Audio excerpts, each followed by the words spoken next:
In this module, I'll demonstrate how to configure group chats in Microsoft Teams. So we have the general chat, and we are not utilizing the actual team component at this point.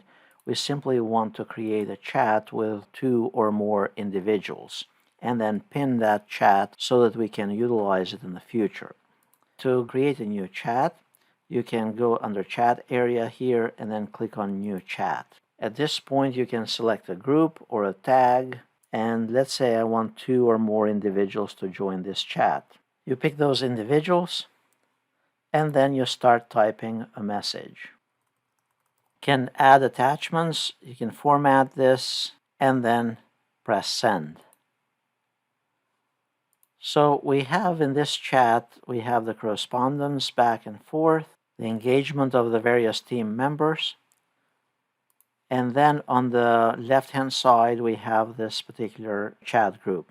On the top right here, where the name of the chat is, if we don't like the name currently that is there, we can click on this pencil icon and then give it a new name, and then press Save.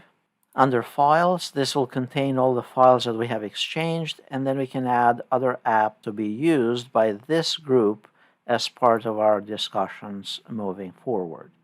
Now, typically, the new chats will be listed here on the left-hand side in the order that they were last used and under Recent, and then the top section, there will be the pinned chats. If we are commonly using this team chat, this group chat, we can pin this so it will always show up at the top section of our chat area.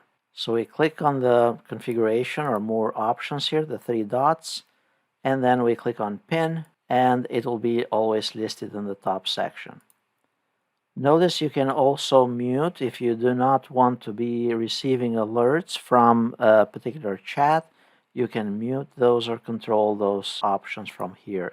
Under the chat area, notice that you can also filter conversations by selecting only the unread chats or meetings or apps or anything happening within the chat module.